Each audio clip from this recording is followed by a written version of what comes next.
नमो अरिहन्ताणं नमो सिद्धाणं नमो आयर्याणं नमो उपच्छायाणं नमो लोये सौविसाकूणम्। पंच परमेष्टि भगवान की, अहिंसा परमो धर्म की, देवादिदेव 1008 श्री शांतिनाथ भगवान की, अध्यात्म शिरोमणि आचार्य कुंद कुंद महाराज की, गुरुवर आचार्य श्री विद्यासागर जी महाराज की जय।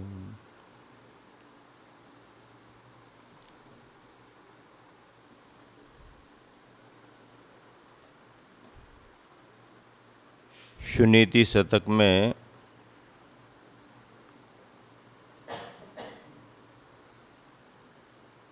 अध्यात्म प्रधान चर्चाओं में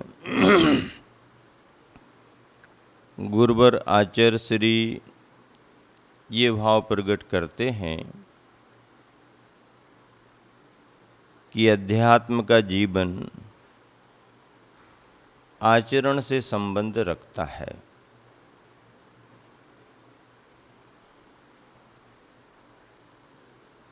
ऐसे आचरण प्रधानी आध्यात्मिक व्यक्ति का बोलना तो प्रभावकारी होता ही होता है, बल्कि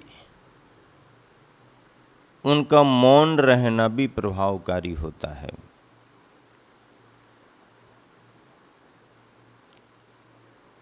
तीर्थंकर भगवंत निर्ग्रंथ मुनि दीक्षा लेने के साथ ही अखंड मौन धारण कर लेते हैं। किसी को कोई उपदेश नहीं देते, किसी को कोई मार्गदर्शन नहीं देते। मुनि बनने के पहले पहले परिवारीजनों को संबोधन देते हैं, प्रजाजन को भी संबोधन दे सकते हैं, देते हैं। लेकिन मुनि बनने के बाद मुनि दीक्षा में उन्होंने जो एक बार मौन धारण किया तो फिर वह केवल ज्ञान पाने तक किसी से बोलते ही नहीं, किसी को उपदेश देते ही नहीं। ये नियम है।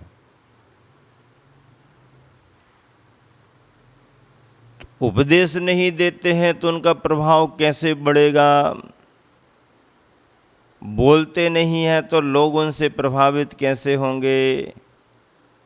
ये धारणा आजकल की है कि बोलने से लोगों में प्रभाव ज़्यादा पड़ता है, लोग ज़्यादा आकर्षित होते हैं। ठीक बात है।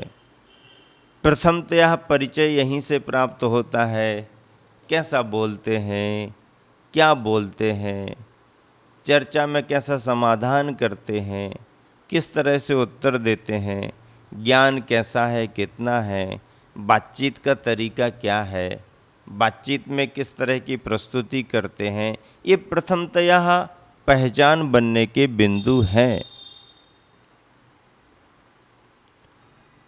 और यहाँ से पहचान बनती भी है। लेकिन केवल इतनी ही प्रस्तुति, केवल इतना ही कथन व्यक्ति के जीवन को पूरा का पूरा बदल दे, ऐसी अनिवार्यता नहीं है। अन्यथा ऐसा होता कि बोलने का ही प्रभाव पड़ता, मौन और शांति का कोई महत्व ही नहीं होता। लेकिन आचार्यों ने तो ये तक कहा है कि मौन का, बोलने का तो प्रभाव पड़ता ही पड़ता है, कभी कभी बोलने से ज़्यादा मौन का भी प्रभाव पड़ता है।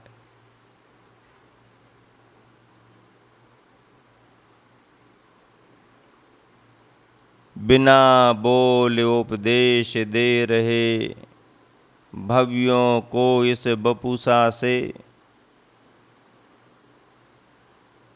अवाग विसर्गम निरूपयन्तम, अपनी काया से ही, अपनी चर्या से ही, अपनी सामयिक, अपने स्वाध्याय से ही जो अध्यात्म का उपदेश दे रहे हैं, निष्प्रह चर्या का बिन बोले ही प्रभाव पड़ रहा है। तीर्थंकर भगवंत मौन धारण किए तो छद्मस्त काल में फिर उपदेश देते ही नहीं, और केवल ज्ञान होने पर उपदेश ही होता है, बोलचाल बातचीत नहीं।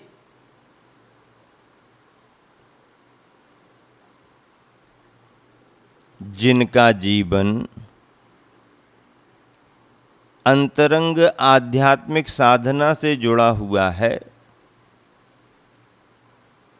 उनका बिन बोले भी प्रभाव पड़ता है, और जिसके जीवन में अंतरंग अनुभव नहीं है और उस अनुभव के अभाव में, उस आध्यात्मिक साधना के अभाव में यदि कोई व्यक्ति बढ़ चढ़ करके धर्म की बातें करे, अध्यात्म की बातें करे, बड़े बड़े सिद्धांत की चर्चाएं करे और जीवन में आचरण अनुभव दिखाई ना दे, तो व्यर्थ प्रलाप माना जाता है, व्यर्थ प्रलाप माना जाता है। चर्चाएं तो कोई भी कर सकता है, जिसका क्षयोपशम बढ़ जाए वो शास्त्र ज्ञानी, शब्द ज्ञानी हो सकता है, पर शब्द ज्ञानी और शास्त्र ज्ञानी होना अलग बात है और आत्मज्ञानी होना अलग बात है। क्षयोपशम से शास्त्रों का ज्ञान हो सकता है, क्षयोपशम से भाषा पर प्रभुत्व हो सकता है, आपके पुण्य से क्षयोपशम से मधुर वर्गनाएं निकल सकती हैं, जिनका असर आबाल वृद्धों पर हो सकता है, जनमानस पर हो सकता है। ये सब ठीक है, लेकिन इन सब के बावजूद भी जीवन में सदाचरण नहीं, जीवन में न्याय नीति मर्यादा नहीं, जीवन में साधना नहीं, जीवन में आध्यात्मिकपना नहीं, जीवन में विषयों से विरतिपना, विमुखपना नहीं, आसक्ति दिखाई दे रही है, लोकेशना दिखाई दे रही है, भीड़ भाड़ कोलाहल में अभी रस आ रहा है, तो फिर समझ लीजिए कि बाहर का बाजार भले ही गर्म रहे, अंदर तो सुनसान सुनसान सुनसान, अंदर कुछ नहीं है। जैन परंपरा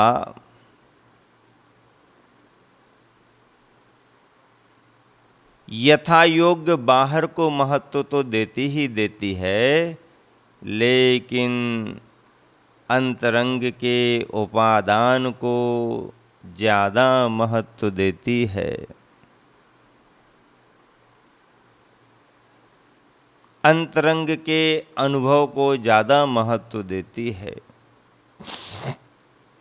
गुरुवर आचार्य श्री नीति लिख रहे हैं, ज्ञातोऽनुभूतो यदि नात्म भावस्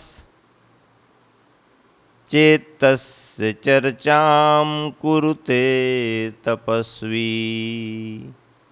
ज्ञातोऽनुभूतो यदि नात्म भावस् चेतस्य चर्चां कुरुते तपस्वी पित्तज्वरार्तं पवनार्दितं वा प्रलापयन्तं मनुते मनस्वी। मनुते मनस्वी प्रलापयन्तं। बहुत बढ़िया बात कही। आत्मभावः न ज्ञातः, जिसने अपने शुद्धात्मा के स्वरूप को नहीं जाना है, अपने शुद्धात्मा के स्वरूप को जिसने नहीं जाना, अनुभूतः न अनुभूति में लाया है, तथापि ऐसा तपस्वी चेत साधु यदि तस्य उस शुद्धात्मा के स्वरूप की चर्चाम कुरुते चर्चा करता है तो मनस्वी शुद्धात्म ज्ञान संपन्न साधु, विचारशील विवेकवान ज्ञानी साधु अथवा मनुष्य तम उस तपस्वी को प्रलापयंतम प्रलाप करने वाला, केवल चर्चा करने वाला ही मानते हैं।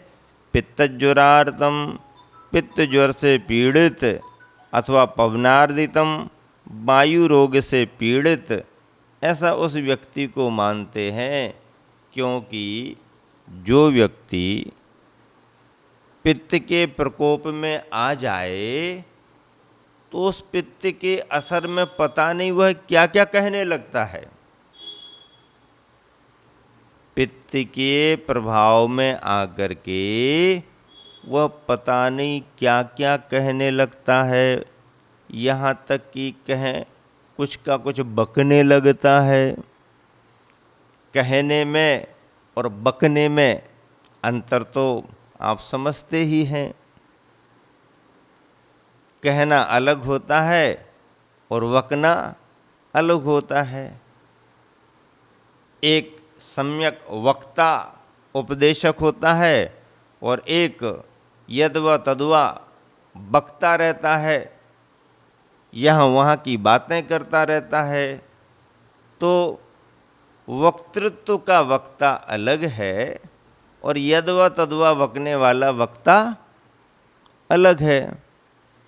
पित्त ज्वर के प्रभाव में आकर के व्यक्ति क्या क्या नहीं बोलने लगता है। पित्त बढ़ता है तो उसका असर भी दिखाई देने लगता है। आप देखते होंगे पित्त भड़कना शुरू होता है तो फिर यहाँ का चित्त भी भड़कना शुरू हो जाता। अंदर से पित्त भड़कना शुरू हुआ कि मन चित्त भी भड़कना शुरू हो जाता। फिर आपे में नहीं रहता, किसी को कुछ भी बोल देता है। और समझने वाले समझ लेते हैं कि प्रकृति विरुद्ध हो रही है, पित्त भड़क रहा है, पित्त को शांत करो, पित्त के समन का उपाय करो, अपने आप ठीक हो जाएगा।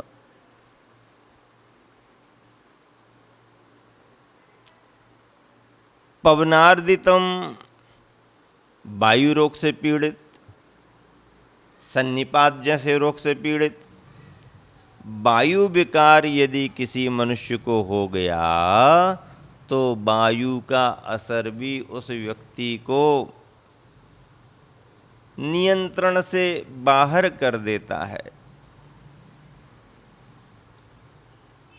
डॉक्टरों के पास कई तरह के मरीज पहुंचते हैं, कई तरह के मरीज पहुंचते हैं। और कोई कोई मरीज तो अभी ऑपरेशन उपचार शुरू नहीं हुआ कि उसी के पहले अपने नाटक नौटंकी करने लगते हैं। तकलीफ कम होती है तो भी ड्रामाबाजी ज़्यादा करने लगते हैं। वो समझ में आता है, तकलीफ अलग समझ में आती है और तकलीफ का ड्रामा अलग समझ में आ जाता है। होता है, समझ में आता है।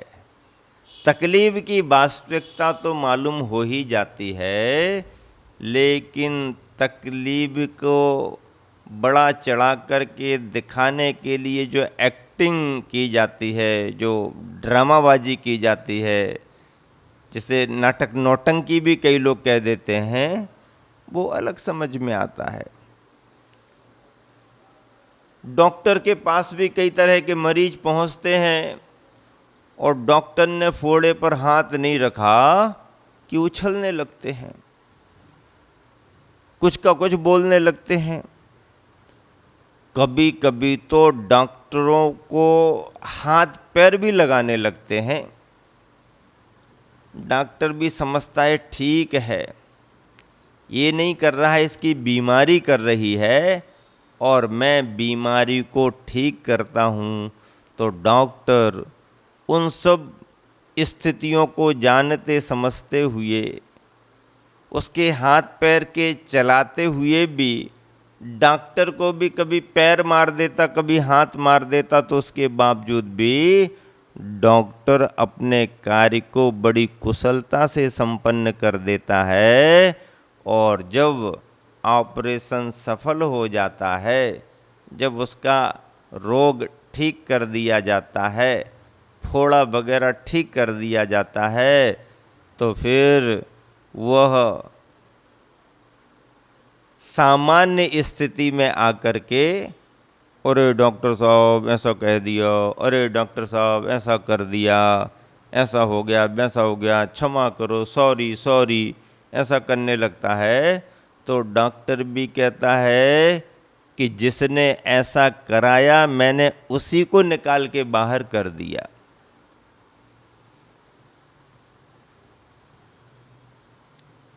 वायु विकार से पीड़ित व्यक्ति भी विभिन्न प्रकार की एक्टिविटीज करने लगता है। पित्त ज्वर से पीड़ित व्यक्ति भी विभिन्न प्रकार की एक्टिविटीज करता है। इसमें विकार और प्रकृति विरुद्धता ही कारण है। और समझ लेते हैं लोग, अरे ये तो सब उसका परिणाम है। संघ में जब थे, तरह तरह के शिष्य आते हैं, तरह तरह के ब्रह्मचारी आते हैं। गुरुवर के सामने तरह तरह की परिस्थितियां बनती हैं। कोई अपने स्वास्थ्य का रोना लेकर के आ जाता है, कोई अपनी पढ़ाई लिखाई का रोना रोता है, कोई अपनी आहारचर्या की विरुद्धता बताने लगता है। तरह तरह से गुरुवर के पास शिष्यों के भाव प्रकट होते हैं। शिष्य भी तरह तरह के होते हैं, सहज भी होते हैं, सरल भी होते हैं, तो थोड़े कठिन भी होते हैं, थोड़े चंचल भी होते हैं। कुछ शिष्यों से मनोरंजन भी होता है। गुरुवर को तो सभी पर ध्यान देना पड़ता है। गुरुवरों को तो सभी की प्रकृति समझ करके यथायोग्य मार्गदर्शन देना पड़ता है। कई ब्रह्मचारी तो ऐसे देखने में आए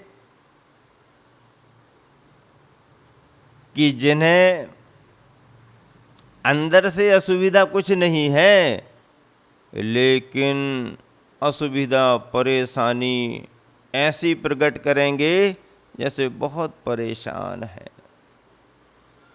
जरा भी प्रतिकूलता हुई, इस तरीके से चेहरा बना करके गुरुवर के पास पहुंचेंगे, बैठेंगे, निवेदन करेंगे कि आचार्य श्री को लगेगा बहुत परेशान है, बड़ी तकलीफ में है।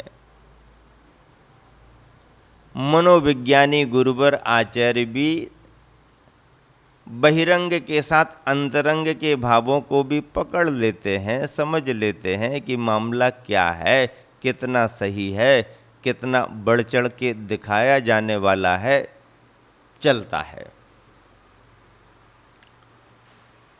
स्वभाव होते हैं, उम्र के हिसाब से भी फर्क होता है, गंभीरता धीरे धीरे आती है, सहजता आने में भी थोड़ा समय लगता है।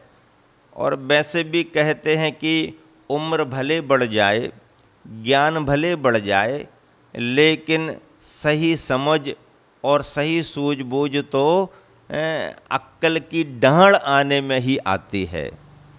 वैसे सारे दांत आ जाएं, दांत चमकने लगें, उम्र बढ़ी हुई दिखने लगे, लेकिन सूझबूझ और सही समझ आने के लिए तो दांतों के साथ दाढ़, और दाढ़ में अक्ल की दाढ़ आना बहुत ज़रूरी होता है। जब वह आती है तभी इसे सही समझ अक्ल आती है। उसके पहले तो उछल कूद का स्वभाव बना रहता है। पर इन सभी स्थितियों में भी एक योग्य गुरु का नेतृत्व, गुरु का संरक्षण, आचार्य का समस्त गतिविधियों पर ध्यान रखना सभी तरह की प्रकृति वाले शिष्यों के लिए मोक्ष मार्ग में बांधे रखता है। इस नीति में गुरुवर आचार्य ने जो उदाहरण दिया है, उदाहरण के माध्यम से गुरुवर आचार्य ये कहना चाह रहे कि जिसने अपने आत्म तत्व को नहीं जाना, अपने आत्म तत्व का अनुभव नहीं किया, ऐसा कोई साधक यदि उस तत्व की बढ़ चढ़ कर के चर्चा करता है, अपनी व्याख्याओं में बढ़ चढ़ कर के प्रस्तुति करता है, और जीवन में उसके वैसा अनुभव दिखता नहीं है,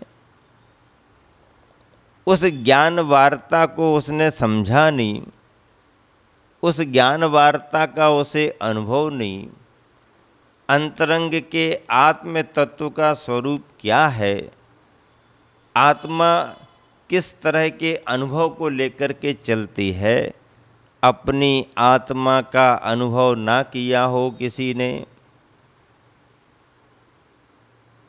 अपनी आत्मा के स्वरूप को ना जान पाया हो, और फिर भी बढ़ चढ़ कर के आत्मा की चर्चा यदि कोई करता है, जीवन में आचरण और अध्यात्म दिखाई नहीं दे रहा, फिर भी आचरण और अध्यात्म की बड़ी बड़ी चर्चाएं करे, तो ज्ञानी जन उसकी उस वृत्ति के लिए क्या कहते हैं, केवल प्रलाप है, व्यर्थ की बकवाद है, समय पास करना जैसा माना जाएगा, व्यर्थ की बकवाद मानी जाएगी। उदाहरण के तौर पर गुरुवर कह रहे हैं, वो व्यक्ति वैसा ही माना जाएगा जैसा कोई पित्त से पीड़ित व्यक्ति यदवा तदवा कुछ भी बोलता रहता है, या बोलने की प्रवृत्ति में आ जाता है। पित्त भड़कने से चित्त भड़कता है और फिर वह कुछ कुछ बोलने लगता है। अथवा वायु रोग से पीड़ित व्यक्ति भी व्यर्थ के प्रलाप में, व्यर्थ की चर्चाओं में लग जाता है, कुछ कुछ बोलने लगता है, तो उसका जीवन कोरा माना जाता है, उसकी चर्चा प्रलाप मात्र मानी जाती है। आचार्य पूज्यपाद स्वामी ने इष्टोपदेश नामक आध्यात्मिक ग्रंथ में एक श्लोक लिखा है।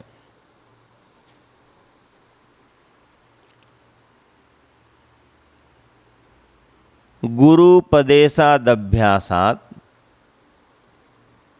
संवित्तेः स्वपरांतरम। ध्यान देने योग्य श्लोक है। गुरुवर आचार्य श्री इस श्लोक पर कितना कितना अपना विचार प्रकट करते हैं। संग में ऐसे श्लोकों को आचार्य श्री गुनगुनाते रहते। चिंतन करते रहते, मंथन करते रहते। आचार्य श्री संग में हम लोगों को प्रेरणा भी देते थे। एक बार मैंने गुरुवर आचार्य श्री से पूछा कि गुरुदेव, आपके प्रवचन इतने अच्छे होते हैं, एक एक दो दो घंटे तक आप प्रवचन करते हो, इतने सारी सब बातें आप सुनाते हो, मुझे तो ऐसा लगता कि ये तो मुझे कुछ आएगा ही नहीं। ब्रह्मचारी अवस्था में ऐसा पूछ लिया। आचार्य श्री, मुझे तो ये कुछ आने वाला ही नहीं। आचार्य श्री से निवेदन किया कि आचार्य श्री, ऐसा क्या उपाय है या क्या करना चाहिए जिससे ये सब प्रवचन आदि में ये सब बातें आ जाएं, क्या करना पड़ता है? आचार्य श्री हंसने लगे, बोले, ब्रह्मचारी सुनो, जिसको जितना ज़्यादा कंठस्थ होता है वह उतनी ही अच्छे तरीके से अपनी बात समाज के सामने रख सकता है। इसके लिए कंठस्थ करना जरूरी है। तुम लोग कंठस्थ करो। जी आचार्य श्री। और आचार्य श्री ने उस समय प्रेरणा दी कि प्रारंभिक ग्रंथों को कंठस्थ कर लो। अभी अर्थ भले ही उनका तुरंत में समझ में ना आए, पर अभी सब याद कर लो। तुम्हारी ये उम्र याद करने की है। समझ के लिए तो जिंदगी पड़ी हुई है, समझते रहना, लेकिन अभी जो समय है वह याद करने का है, कंठस्थ करने का है। आज मुझे ऐसा लगता है कि गुरुवर ने ये सूत्र केवल ज्ञान से ही नहीं दिए थे, बल्कि उन्होंने अपने जीवन के अनुभव से दिए थे। आज जब गुरुवर के प्रारंभिक जीवन के कथानकों को पढ़ते हैं, जब वह ब्रह्मचारी अवस्था में थे, तो यही तो सब ख्याल में आता है, यही तो सब समझ में आता है कि उस ब्रह्मचारी अवस्था में भी गुरुवर ने कितना कितना पाठ करके कितना कितना याद कर लिया था। और वाकई में समझ में बात आती है। ग्रंथ की बात ग्रंथ में ही रह जाती है, कंठ की बात कहीं भी काम आती है। ग्रंथ की बात तो ग्रंथ में ही रहेगी, पर ग्रंथ से यदि हमारे कंठ में कोई बात आ गई तो उसका उपयोग हम कहीं भी किसी के सामने कर सकते हैं। अंटी में दाम हो तो तुरंत भी कहीं भी उपयोग हो सकता है, तुरंत ही कहीं पर उपयोग हो सकता है। और अंटी में दाम नहीं है, हाथ में दाम नहीं है, तो अरे घर पर तो बहुत रखा है, घर का पैसा घर पर, बैंक में तो बहुत रखा है, बैंक का पैसा बैंक में रख कर के थोड़ी चलना पड़ता। अब तो एटीएम लेकर के चलो, एटीएम लेकर के चलोगे तब ना। मान लो एटीएम कार्ड ही नहीं होगा तो क्या करोगे? अरे भाई, पैसा तुम्हारे हाथ में है तो तुरंत उसका उपयोग कर सकते हो। विद्या का उपयोग कंठ में यदि तुम्हारे है तो कहीं भी कर सकते हो, स्मृति में तुम्हारे है तो कहीं भी कर सकते हो, और स्मृति में नहीं है तो ग्रंथ देख देख करके कितना उपयोग करोगे। चलो कोई बात नहीं, जिनका क्षयोपशम नहीं है वो ग्रंथ देख करके भी काम चलाते हैं, लेकिन स्मृति बढ़े तो इसके लिए कंठस्थ करना जरूरी है। तो महाराज जी, फिर अभी तो आपने कहा था कि ये सब बाहर बाहर की बातें हैं, अंदर का अनुभव भी होना चाहिए, कंठस्थ कंठस्थ कर लें और हृदयस्थ ना हो पाए। अरे भाई, हृदयस्थ करने का उद्देश्य तो है ही, लेकिन उसकी शुरुआत तो कंठस्थ करने से ही होगी। जो कंठ में आई हुई विद्या है कंठ में आई हुई सरस्वती है, उसे धीरे धीरे धीरे धीरे धीरे धीरे चाव से भाव से, चाव से भाव से, चाव से भाव से अनुभव में उतारेंगे। पूज्यपाद स्वामी ने कहा कि गुरुपदेशादभ्यासात् संवित्ते स्वपरांतरम, जानाति यह स जानाति मोक्ष सौख्यम निरंतरम। मोक्ष सौख्यम निरंतरम। जो साधक स्व और पर के अंतर को जानता है, जो साधक स्व और पर के अंतर को जानता है, वह मोक्ष सुख को प्राप्त करता है। ये बात तो पक्की है। स्व पर के अंतर को जाने बगैर, यानी भेद विज्ञान हुए बगैर, किसी को मोक्ष सुख आज तक ना मिला है और ना कभी मिलेगा। भेद विज्ञानतः सिद्धा, सिद्धा एकिल केचिनः, तस् अस्यैव भावता बद्धा, बद्धा एकिल केचिनः। अमरचंद्र सूरी ने बात लिखी। क्या लिखी? कुंद कुंद स्वामी ने जो कहा, आचार्य जयसेन स्वामी ने, आचार्य अमरचंद्र स्वामी ने टीकाओं से उन गाथाओं का हृदय खोला।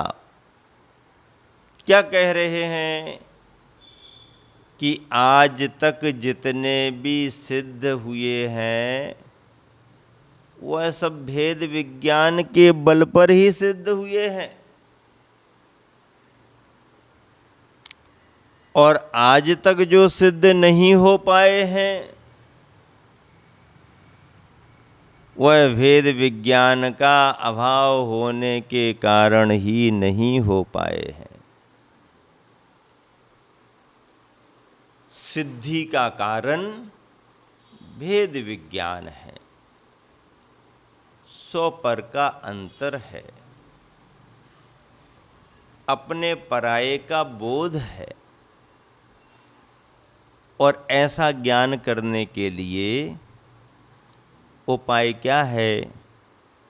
गुरुपदेशात्, गुरु का उपदेश। गुरु के उपदेश के बगैर स्वपर का बोध हो ही नहीं सकता। गुरु का उपदेश होना बहुत जरूरी है। पहली बात, गुरु का उपदेश। तो केवल गुरु का उपदेश ही पर्याप्त है? नहीं भाई, सुनो, क्रम बनता है। गुरु का उपदेश मिल गया, उस उपदेश के अनुसार आप अपना अभ्यास शुरू कर दो। गुरु के उपदेश के अनुसार आप अपना अभ्यास शुरू करो।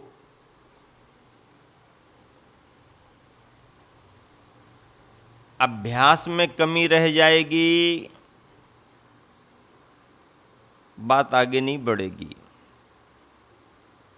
अभ्यास ही नहीं होगा, बात आगे नहीं बढ़ेगी।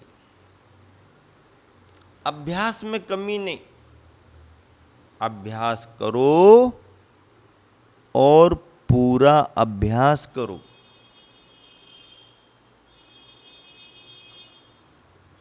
गुरु का उपदेश प्राप्त हो गया है,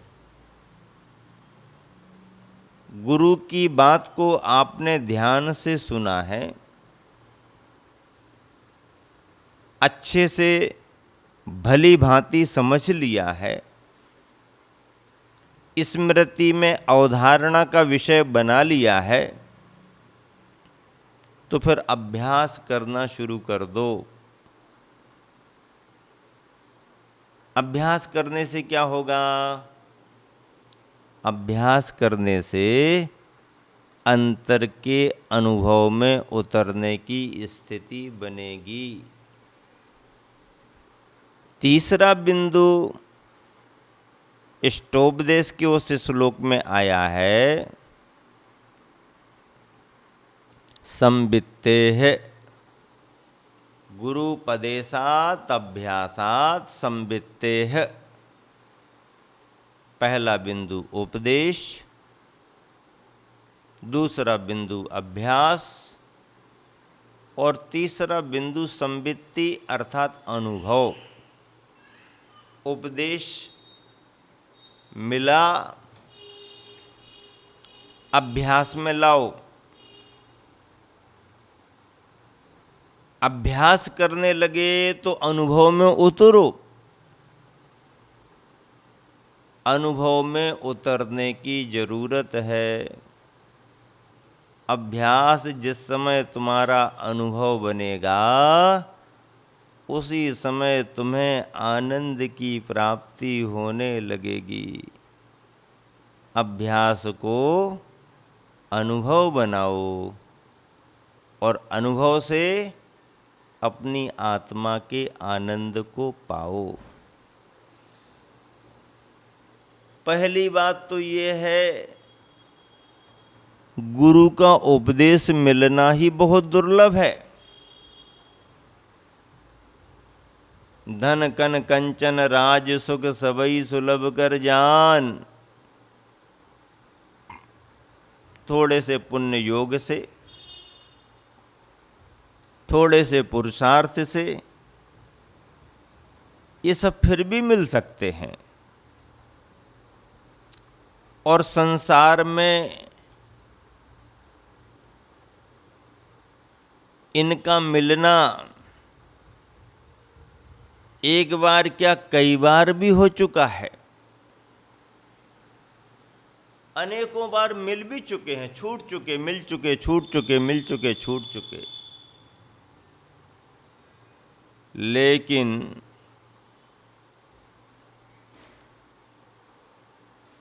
धनकन कंचन राज्य सुख ये सब मिलकर के छूट रहे, मिलकर के छूट रहे,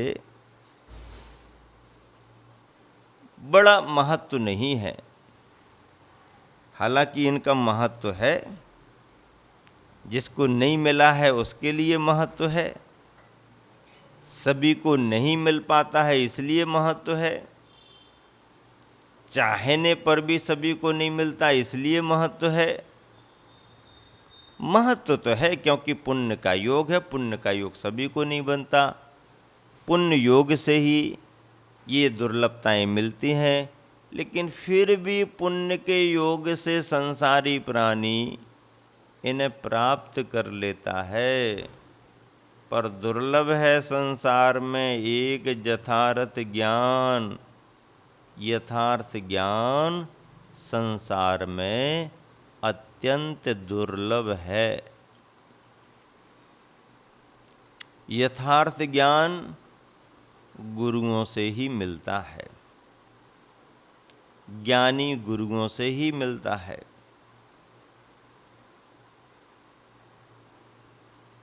उपदेश दे दें तो कहना ही क्या, वह उपदेश ना भी दें और यदि उनका सानिध्य तुम्हारे लिए मिल गया, उनका दर्शन तुम्हारे लिए मिल गया, तो उनका वह जीवन बिना उपदेश के, बिन वचन व्यापार के, बिन वाणी के भी तुम्हारे मन पर छाप छोड़ देता है। आचार्य श्री जब विहार करते हैं तो जैन जैनेतर दूर दराज से ही कितना भाव बना करके दर्शन कर लेते हैं। कहाँ वो निकट आ पा रहे हैं, कहाँ गुरुवर अपनी बहुत निकट से निकटता दे पा रहे हैं, फिर भी एक नज़र पड़ गई, फिर भी गुरुवर की मुद्रा देख ली, गुरुवर को आते जाते देख लिया, गुरुवर को स्वाध्याय सामयिक करते देख लिया, गुरुवर की आहारचर्या देख ली, आहार को निकलते हुए देख लिया, जंगल को जाते हुए देख लिया, विहार करते हुए देख लिया, तो व्यक्ति के मन पर एक गहरी छाप पड़ जाती है। संत और साधक का प्रभाव तो बिन बोले भी पड़ जाता है। पर यदि गुरुवर की कृपा से कुछ वचनावली सुनने को मिल जाए तो वेद विज्ञान के लिए, अपने तत्व ज्ञान के लिए, आत्मज्ञान के लिए गुरुवर की वो वचन वर्गनाएँ हमारे लिए कल्याणकारी हो जाती हैं, कल्याणकारी हो जाती हैं।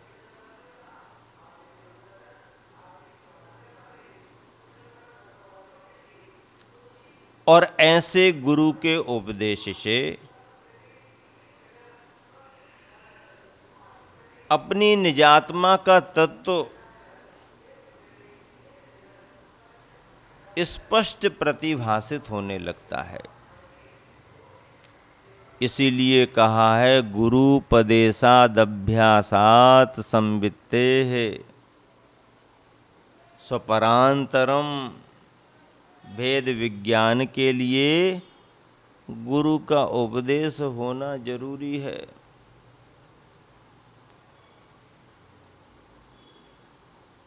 कहते हैं गुरु बिन ज्ञान भेद बिन चोरी, होय न होय थोरी न थोरी। गुरु के बिना ज्ञान नहीं हो सकता और भेद के बिना चोरी नहीं हो सकती। चोरी करने वाले को कहीं ना कहीं से सुराग मिलता है, तभी चोरी होती है।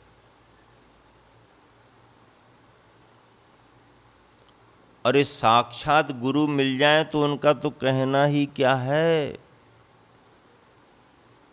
भारतीय संस्कृति में तो ऐसे भी उदाहरण आए कि गुरु यदि साक्षात नहीं मिले तो प्रतीकात्मक गुरु बना लिए गए,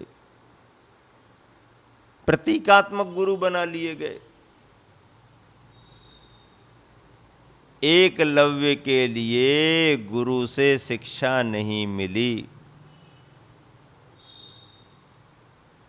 गुरु ने शिक्षा नहीं दी, कोई बात नहीं,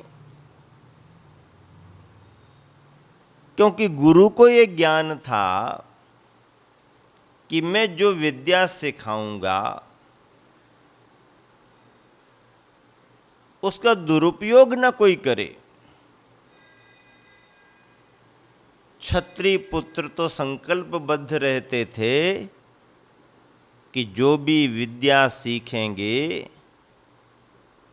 वह प्राणी मात्र के संरक्षण में ही काम करेंगे,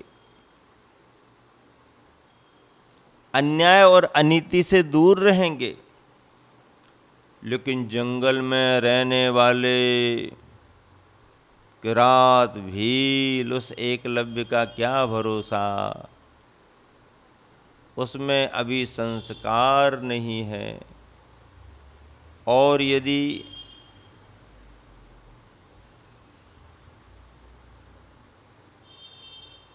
श्रेष्ठ से श्रेष्ठ विद्याएं, धनुर्विद्या वगैरह एकलव्य को सिखा दी तो जंगल में रहने वाला ये एकलव्य उस विद्या का दुरुपयोग कर सकता है, प्राणियों का संहार कर सकता है।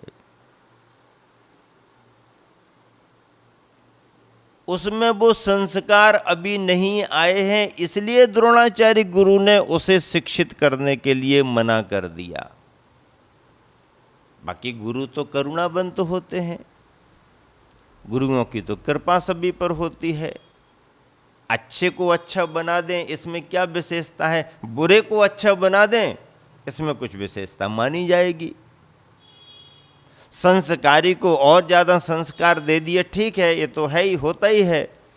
लेकिन असंस्कारी को यदि संस्कारित कर दिया तो यह पुरुषार्थ बहुत बड़ा माना जाता है। गुरुवर ने, द्रोणाचार्य ने एकलव्य को नहीं सिखाया, अर्जुन को सिखा दिया, सबको सिखा दिया, कौरव पांडवों को सिखा दिया, एकलव्य को नहीं सिखाया। नहीं सिखाया, लेकिन एकलव्य अपने मन से हारा नहीं। मैंने गुरुवर पर विश्वास किया है, श्रद्धा की है, अब गुरुवर साक्षात कुछ ना भी सिखाएं तो भी मैं गुरुवर की मूर्ति बना करके इस विद्या को सीख लूँगा। और एकलव्य ने जंगल में माटी की प्रतिमा में गुरु द्रोणाचार्य बना लिए और उस माटी की प्रतिमा के सामने बार बार पूछ कर, ठीक कर रहा हूँ ना, गलती तो नहीं हो रही, अभी तो कुछ गलती हुई, सुधार करता हूँ। और ऐसा करते करते उस एकलव्य ने माटी की प्रतिमा द्रोणाचार्य के सामने धनुर्विद्या सीख ली। अंतरंग का सच्चा समर्पण माना जाएगा एकलव्य का।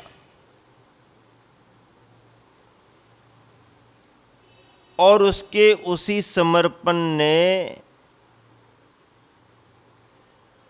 उसे धनुर्विद्या में पारंगत कर दिया। गुरु के प्रति समर्पण होना बहुत जरूरी है, बहुत जरूरी है। समर्पण के बगैर कुछ भी काम बनता नहीं। ज्ञान के बल पर, क्षयोपशम के बल पर तर्क वितर्क तुम कितने ही कर लो, लेकिन शांति का अनुभव तो समर्पण के साथ ही मिलेगा। निश्चिंतता का आनंद तो समर्पण के साथ ही मिलेगा। और जिन्होंने समर्पण किया है अपने गुरु के प्रति, आज उन्हें शांति का अनुभव, निश्चिंतता का आनंद आ ही रहा है। एक बार गुरु के प्रति समर्पित होकर के तो देखिए।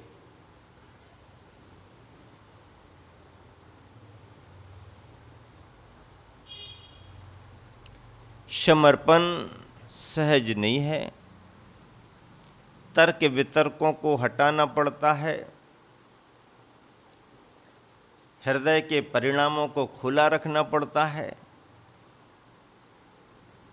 जो भी प्राप्त किया है, जो भी प्राप्त हो रहा है, जो भी प्राप्त होगा, सब गुरुवर की कृपा का फल है, ऐसा भाव मन में आना बहुत जरूरी है।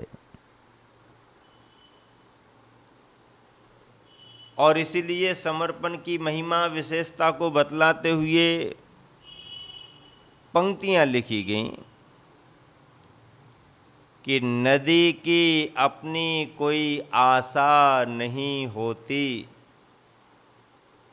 चलो चलो चलो चलो चलो, चलना ही हमारा धर्म है, चलना ही हमारा धर्म है, चलो चलो चलो चलो। नदी की अपनी कोई आशा नहीं होती, नदी सबको लेकर के चलती है। गांव के किनारे से निकले तो भी ठीक, महानगर के किनारे से निकले तो भी ठीक, किनारों पर झाड़ हैं तो भी ठीक, सूखापन है तो भी ठीक, चट्टानें आ रही हैं तो भी ठीक, समतल मैदानी भाग आ रहा है तो भी ठीक, चलो चलो चलो, बड़े चलो बड़े चलो बड़े चलो, आगे आगे देखते हुए चलो, पीछे मुड़ कर के देखने की अब जरूरत नहीं, चलो चलो चलो, निरंतर चलते रहो। इसलिए कहा कि नदी का अपने आप में जीवन एक संतत्व का जीवन है। पानी पीने कोई आ रहा, पी करके चले जाओ, भर करके ले जाना है भर करके ले जाओ। मिट्टी का घड़ा लेकर के आए हैं, कोई फर्क नहीं पड़ता है। तांबे चांदी सोने के बर्तन लेकर के आए हो, कोई फर्क नहीं पड़ता है। गरीब पीने के लिए आया है, फर्क नहीं पड़ेगा। अमीर पीने के लिए आया है, फर्क नहीं पड़ेगा। परिचित अपरिचित का भेदभाव नहीं, दिन रात का भेदभाव नहीं, सबके प्रति समता, सबके प्रति मैत्री, सबके प्रति स्नेह। सरिता नदी का यही धर्म, संतों जैसा धर्म। इसलिए पंक्तियाँ लिखी गई कि नदी की अपनी कोई आशा नहीं होती और लहर को कभी कोई दिलासा नहीं होती, आश्वासन नहीं होता लहर को। नदी की अपनी कोई आशा नहीं होती और लहर को कोई दिलासा नहीं होती। चुपके से आके समुंदर में समा जाना, चुपके से आके समुंदर में समा जाना, क्योंकि समर्पण की कोई भाषा नहीं होती, समर्पण की कोई भाषा नहीं होती, समर्पण की कोई भाषा नहीं होती। समर्पण समर्पण होता है। गुरु गुरु ही होते हैं, शिष्य शिष्य ही होता है। शिष्य कितना ही पारंगत क्यों ना हो जाए, गुरु के सामने शिष्य ही होता है। गुरु की कृपा, गुरु की उदारता और शिष्य की लघुता विनम्रता, शिष्य का समर्पण, बस फिर क्या है। यही मोक्ष का मार्ग है, यही विनय का मार्ग है, यही समर्पण का मार्ग है। भगवान महावीर स्वामी के समो शरण में जाकर, तीर्थंकर वर्धमान महावीर स्वामी की प्रशांत मुद्रा को देखकर, प्रशांत रूपाय दिगंबराय देवादिदेवाय नमो जिनाय। ओह गजब की बात, अद्भुत वीतरागता को देख करके इंद्रभूति के मन में जो विशुद्ध लब्धि स्थान प्रकट हुए, फिर क्या था। इंद्रभूति महावीर के रंग में ऐसे रंगे कि फिर वह रंग उतरा ही नहीं, अंतरंग तक चला गया। बाहर के लगे हुए रंग तो समय पाकर करके फीके हो जाते हैं, निकल जाते हैं।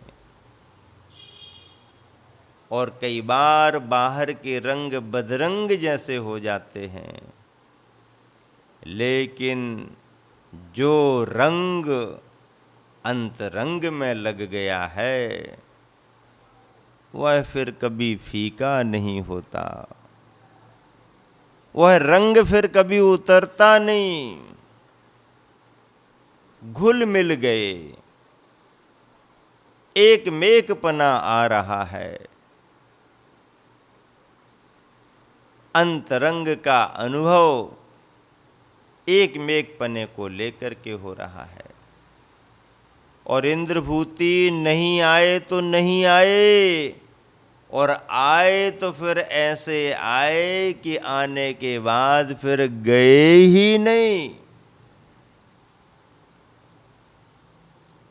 वीतरागता के चरणों में नहीं आए सो नहीं आए, लेकिन एक बार वीतरागता के चरणों में आए तो फिर वीतरागी ही बने।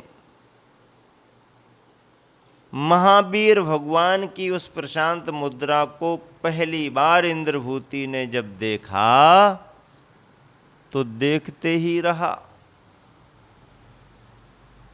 गहराई में जो उतरा तो लौट करके फिर आया ही नहीं। और जब हम सबको इंद्रभूति दिखे तो जैसा महावीर का स्वरूप वैसा इंद्रभूति का स्वरूप। अद्भुत जीवन बना।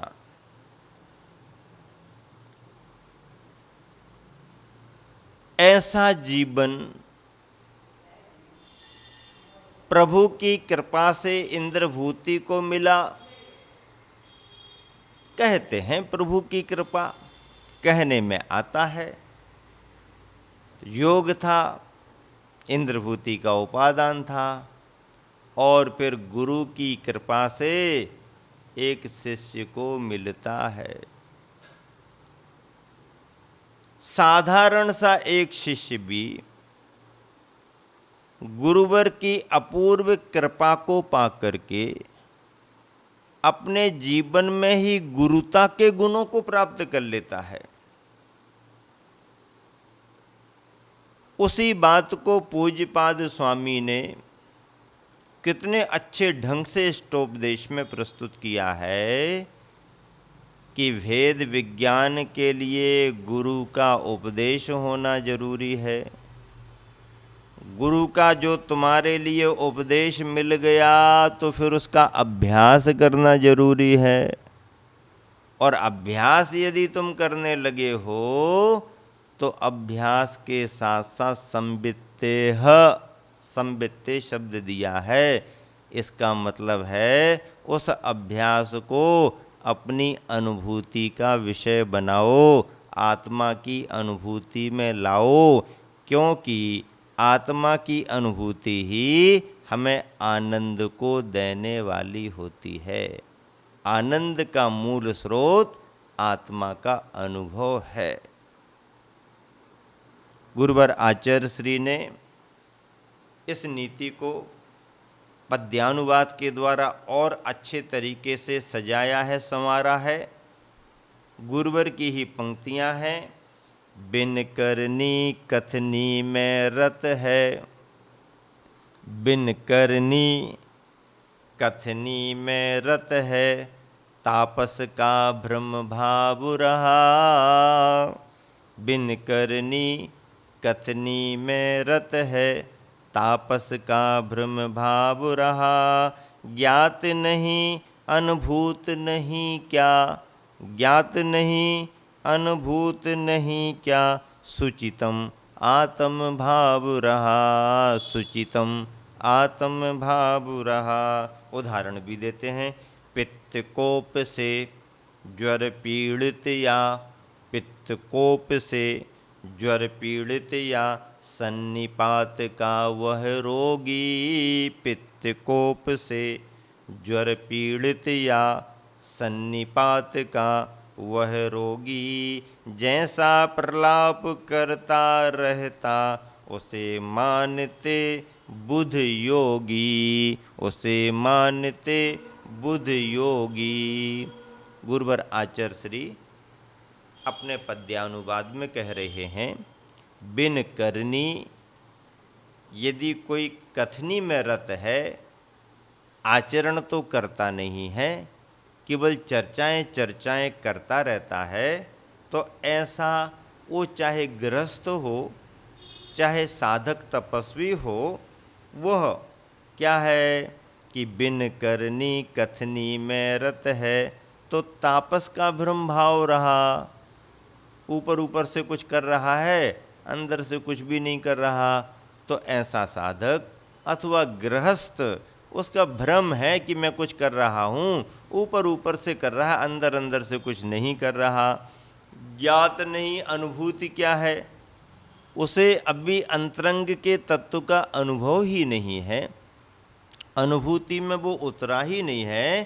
तो जो अनुभूति में नहीं उतरा तो सुचितम आत्म भाव क्या है, उसे इसका अनुभव नहीं, और जब उसको अपनी आत्मा का अनुभव नहीं तो स्थिति ये बनी कि पित्त के कोप से जो पीड़ित है, पित्त का प्रकोप जिसको हो रहा है, वो यहाँ वहाँ यदवा तदवा बकने लगता है, मन अस्थिर हो जाता है, क्या कहता उसे ख्याल नहीं रहता है। अथवा सन्निपात का रोगी, वायु विकार से पीड़ित कोई व्यक्ति यदि हो जाता है तो फिर वह क्या कब किसको क्या कह दे कुछ पता नहीं, और जैसा प्रलाप करता रहता उसे मानते बुद्धि योगी जन, ज्ञानी जन जानते हैं कि इसका केवल व्यर्थ का प्रलाप है, बकवाद है, इसका अंदर से कोई संबंध नहीं है। अध्यात्म के ग्रंथों में अध्यात्म की चर्चा तभी महत्वपूर्ण मानी जाती है जबकि उस चर्चा के साथ चर्चा करने वाले के जीवन में आचरण जुड़ा हुआ हो। यही इस नीति का संदेश है जो आपके सामने रखा। समय आपका हो गया है, इसलिए विराम देता हूँ। महावीर भगवान की।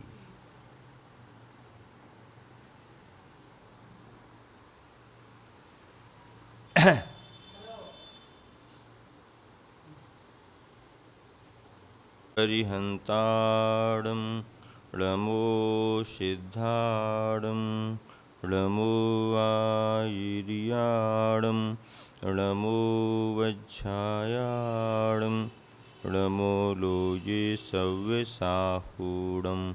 पंच परमेष्टि भगवान की जय। अहिंसा परमो धर्म की जय। देवादिदेव 1008 श्री शांतिनाथ भगवान की जय। अध्यात्म शिरोमणि आचार्य कुंद कुंद महाराज की जय। गुरुवर आचार्य श्री विद्यासागर जी महाराज की जय।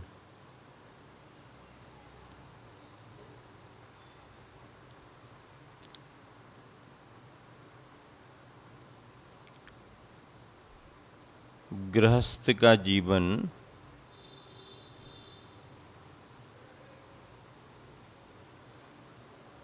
अपनी मर्यादाओं में अलग तरह का होता है और साधु का जीवन अपनी मर्यादाओं में अलग तरह का होता है।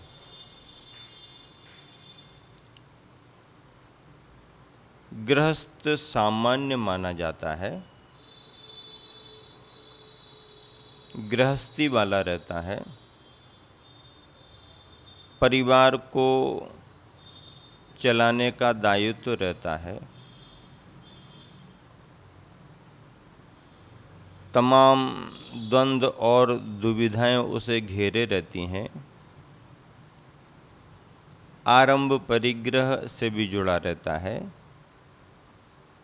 इसके बावजूद भी गृहस्थ दयादान पूजा सेवा के कार्यों में तत्पर रहता है। इन्हीं गुणों के कारण, इन्हीं शुभ कार्यों के कारण गृहस्थ सदगृहस्थ की श्रेणी में आ जाता है। और ऐसे उदासीन श्रावक, संतोष वृत्ति के धारक श्रावक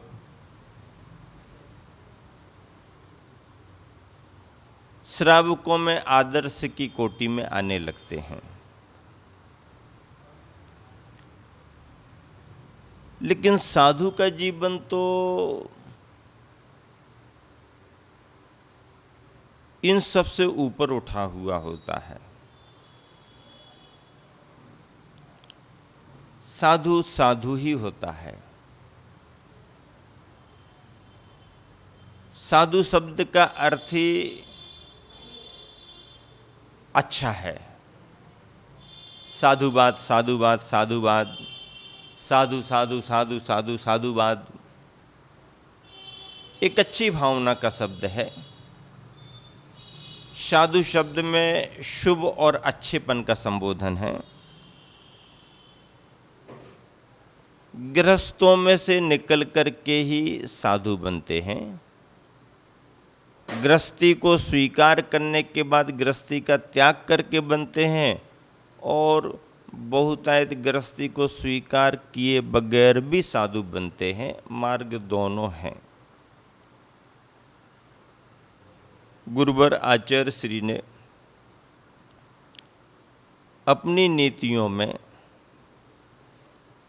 साधु के स्वरूप को कुछ विभिन्न विभिन्न संदर्भों में अलग अलग प्रकार का बतलाया है। आचार्य श्री का जीवन चिंतनशील है, अनुभवशील है, व्यक्तित्व बहुआयामी है। इसी कारण आचार्य श्री विभिन्न विभिन्न बिंदुओं से विभिन्न विभिन्न परिभाषाएं सुस्पष्ट करते जाते हैं। यहाँ पर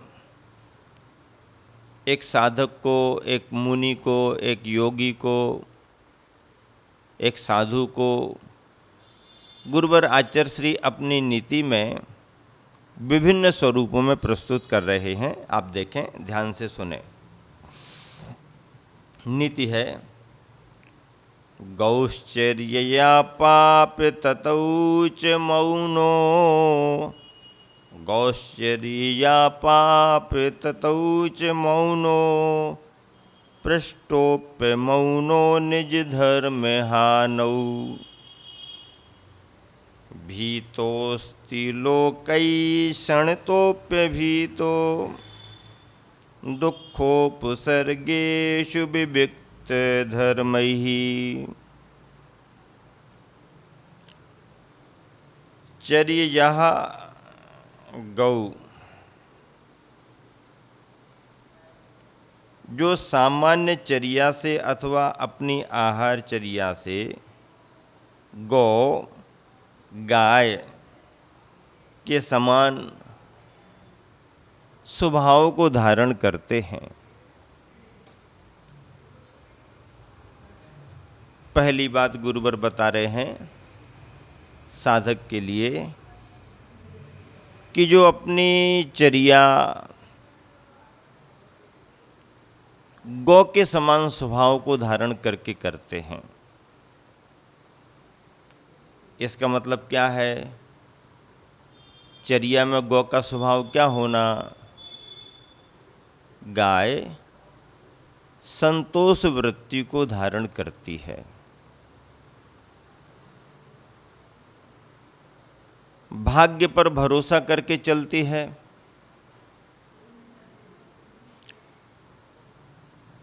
वन की ओर गई है तो आज उसे क्या मिलेगा ये सुनिश्चित नहीं है।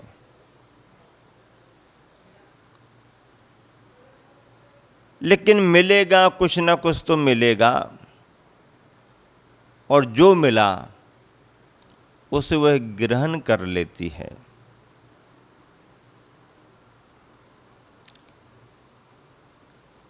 गाय को धेनु कहा जाता है। ऐसी गाय, ऐसी धेनु जो कुछ भी ग्रहण करती है, भले ही रूखा सूखा ग्रहण करे, पर अपने स्वभाव के कारण और रूखे सूखे को भी मधुर मधुर दूध में बदल देती है। और जन साधारण के लिए पौष्टिक पेय पदार्थ प्राप्त हो जाता है।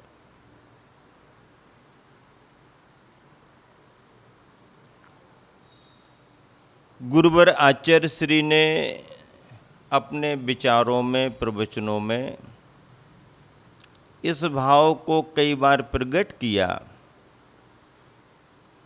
उनके उन संदेशों को सूत्र वाक्यों में, बोध वाक्यों में संग्रहित किया है सागर बूंद समय में।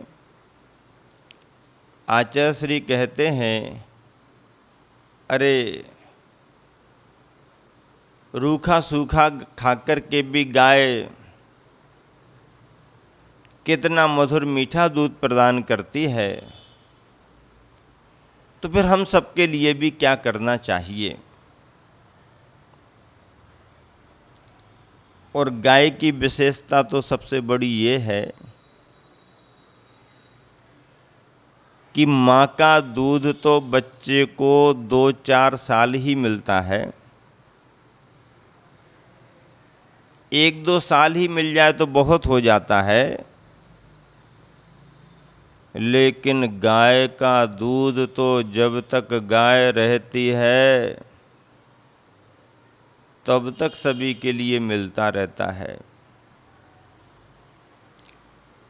ऐसी गाय को ध्यान में रख कर के गुरुवर ने साधु के स्वरूप को भी संतोष वृत्ति के रूप में, जो कुछ भी मिल रहा है उसे ग्रहण करके अपने पुरुषार्थ से मधुर और मिष्ट बना बना करके जिनवानी का सार दूसरों को प्रदान करने के रूप में बड़ी प्रेरणा दी है। साहित्य जगत में भी गायों की बहुत चर्चा आती है। कामधेनु की चर्चा आती है। कामधेनु का अपने आप में साहित्य में बड़ा महत्व है। पुराने समय में कपिला गाय के बारे में बहुत चर्चा आती थी।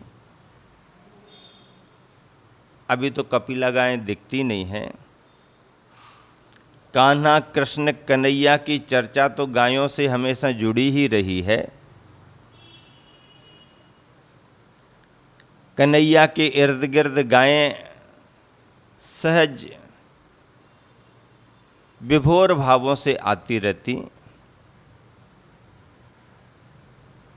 गायों के संरक्षण के बारे में गुरुवर आचार्य श्री का भी अपना योगदान आज सारी समाज जैन जैनेतर बंधु महसूस कर रहे हैं।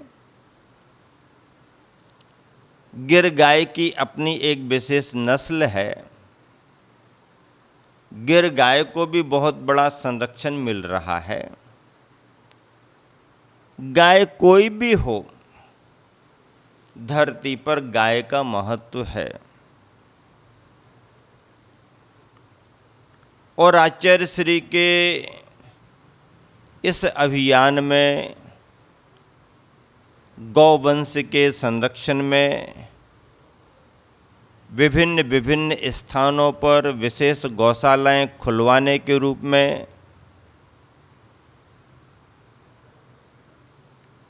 विकलांग और अपाहिज वृद्ध ऐसे जानवर जिन्हें किसानों ने भी छोड़ दिया और बाजार में जाकर के केवल इसीलिए बिक रहे हैं कि वह अब बाजार से बिक कर के कत्ल खाने तक जाएंगे, ऐसे जानवरों का संरक्षण जब तक उनकी उम्र है रहें। भले अब वह श्रम नहीं कर सकते, भले अब वह कुछ नहीं दे सकते, फिर भी उनकी आयु पर्यंत उनका संरक्षण हो, इस भाव से कितनी सारी गौशालाएं खुली हैं विभिन्न प्रांतों में। दूध डेयरियां नहीं हैं,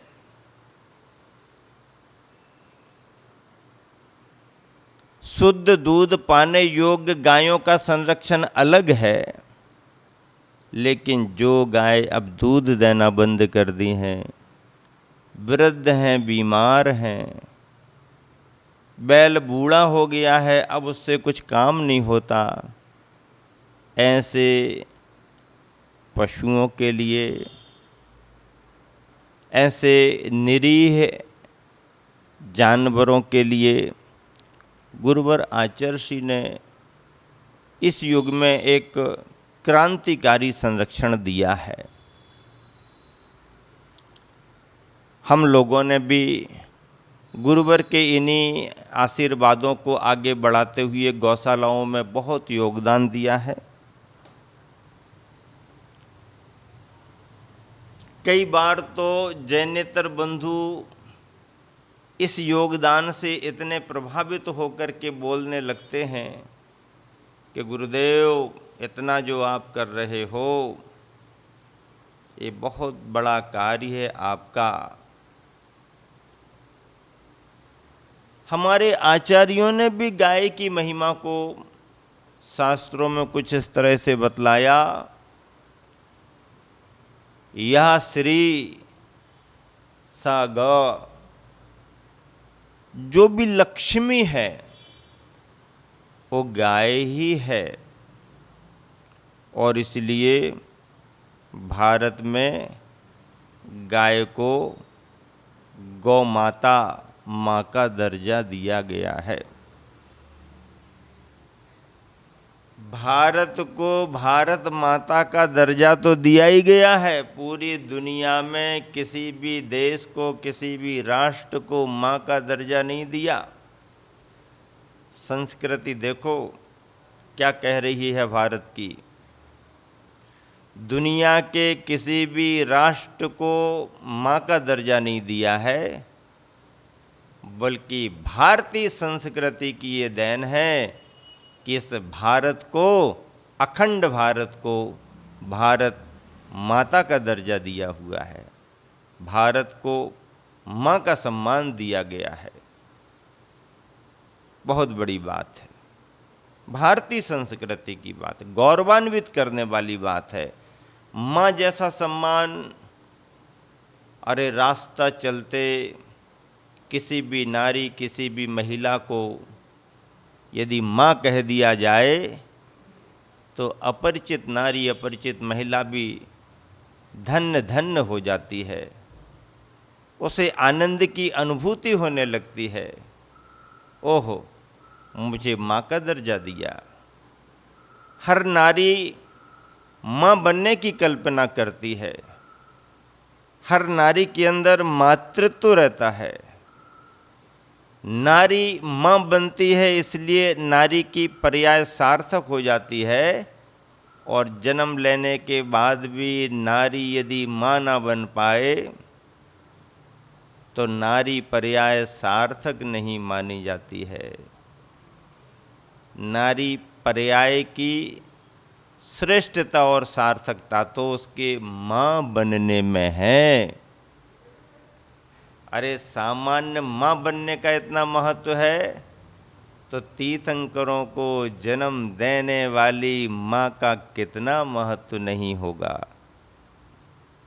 उस महत्व को हम जानते हैं।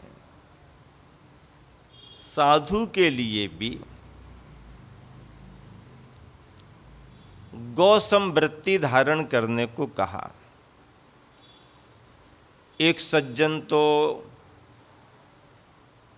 प्रभावित होकर के गुरुवर आचार्य श्री की सभा में बोलते बोलते इतना भी बोलने लगे कि गुरुदेव, सुना है जैन परंपरा में मोक्ष मार्ग पर आगे बढ़ते बढ़ते धर्म का परिवर्तन करने वाले तीर्थंकर भी बनते हैं। मैं चाहता हूँ कि आप ऐसा ही धर्म का पुरुषार्थ करें और किसी ना किसी भाव में आप भी तीर्थंकर बने। क्या बोल रहा है जैनेतर बंधु? गुरुदेव, आपकी महिमा को देख करके मैं भावना भाता हूँ कि आप भी किसी ना किसी भाव में तीर्थंकर बने। और आपने जीव दया के रूप में इतना बड़ा कार्य किया है, संरक्षण दिया है, तो मैं भावना भाता हूँ कि जब भी आप तीर्थंकर बने तो आपका चिन्ह गाय का हो। अद्भुत कल्पना है अजैन बंधु की। और वह अजैन बंधु गुरुवर के प्रति तीर्थंकर बनने की भावना भा रहा है और चिन्ह के रूप में भावना भा रहा है कि गुरुवर का चिन्ह गाय का बने। बड़ी बात है, प्रसन्नता की बात है, उसके अपने भावों की बात है। उसने गुरुवर के व्यक्तित्व को किस इस रूप में आका है, अपना भाव प्रकट कर रहा है।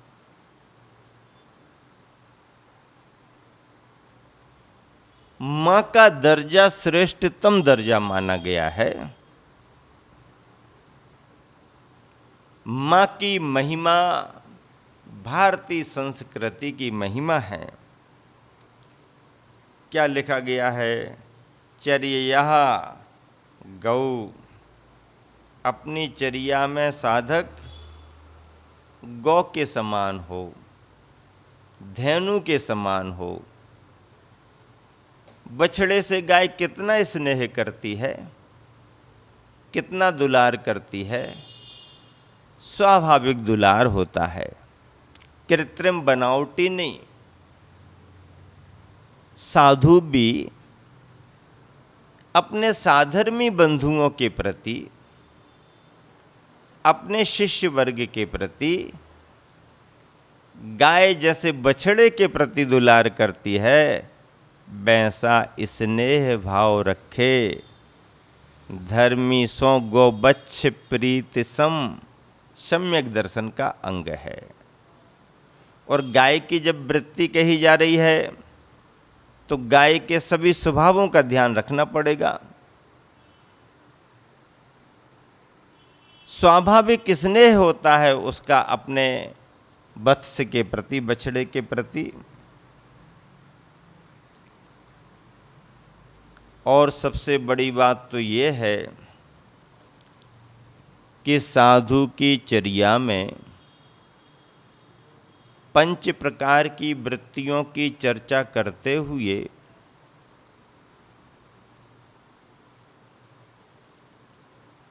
एक गोचरी शब्द भी आया है।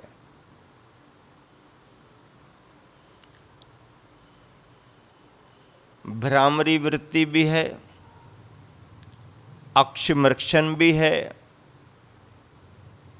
गर्त पूरन भी है, उदराग्नि प्रशमन भी है और गोचरी भी है। भ्रामरी वृत्ति में कहा गया भ्रमर के समान ऊपर ऊपर से पराग पी करके वापस आ जाएं, फूलों को धक्का ना लगे।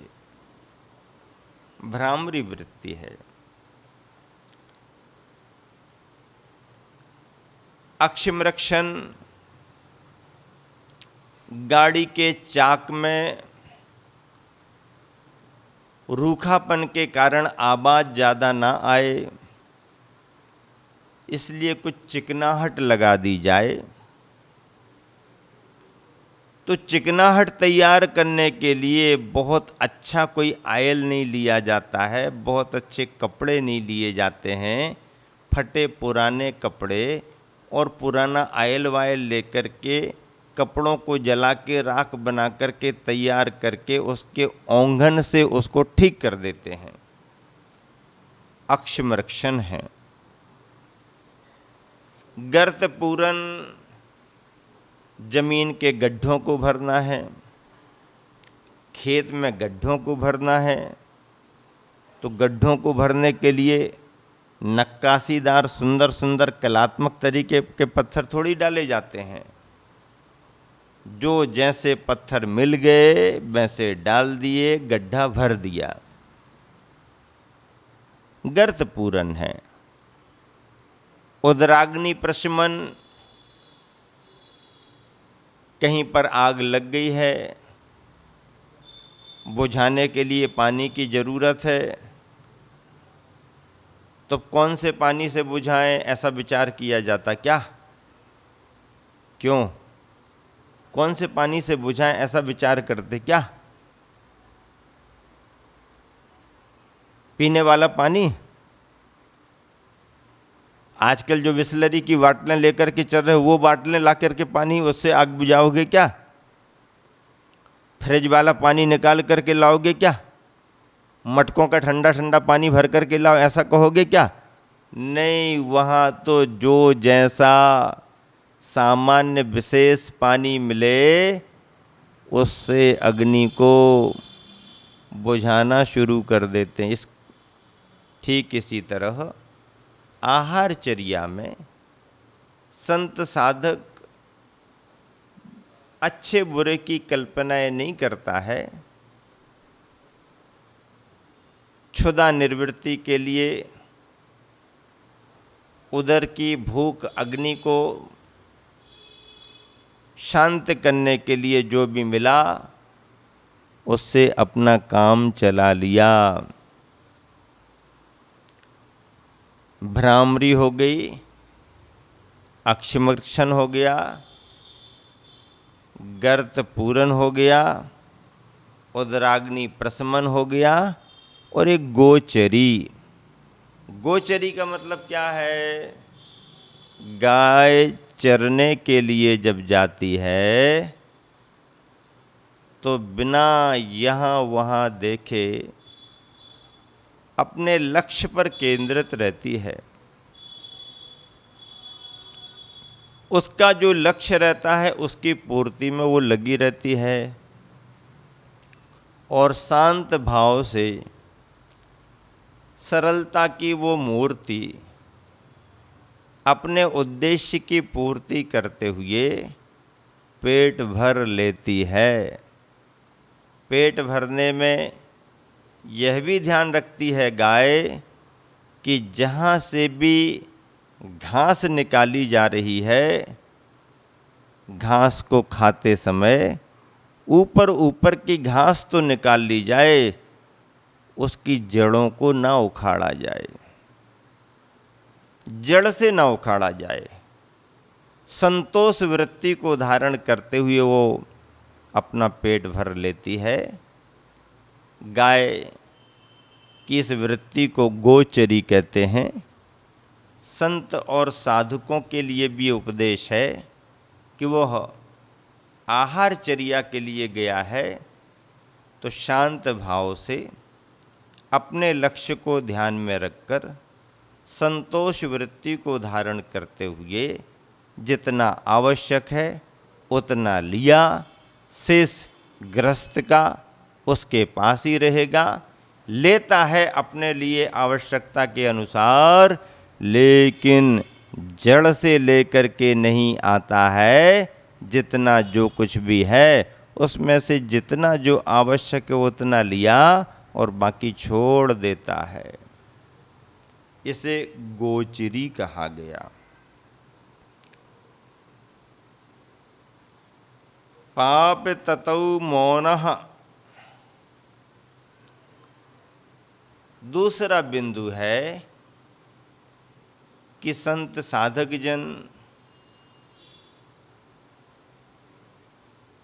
पाप के कार्यों में मौन रहें। पाप कार्य में मौन रहें। अशुभ कार्यों में, व्यर्थ के कार्यों में, अनर्थ के कार्यों में साधु मौन रहे, साधु उनसे दूर रहे। मौन रहे का मतलब उनसे दूर रहे।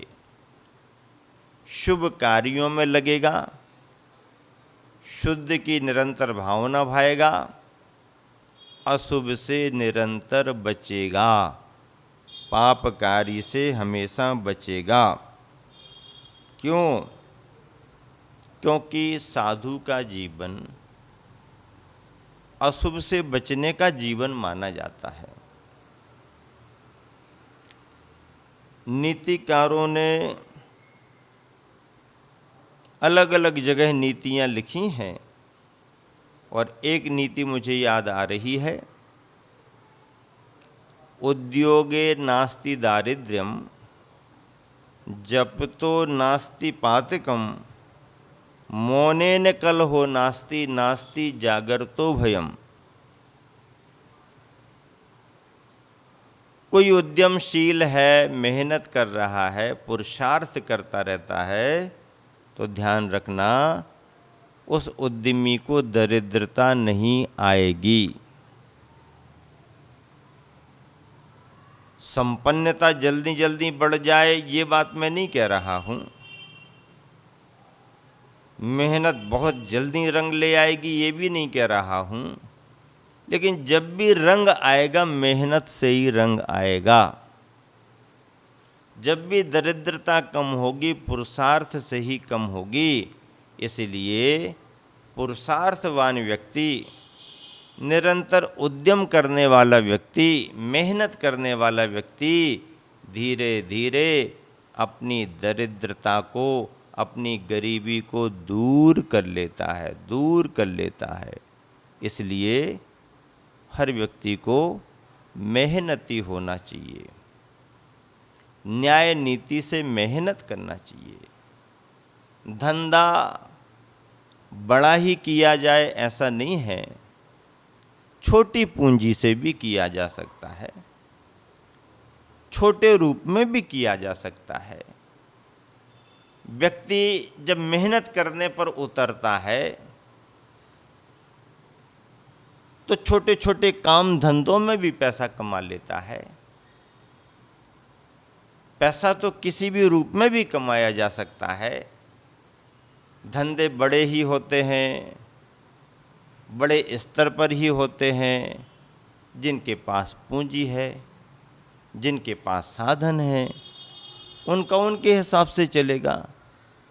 जिसके पास पूंजी नहीं है, साधन नहीं है, कोई बात नहीं, साधन पूंजी नहीं है, दो हाथ तो हैं, दो पैर तो हैं, मन में कुछ करने का उत्साह तो है।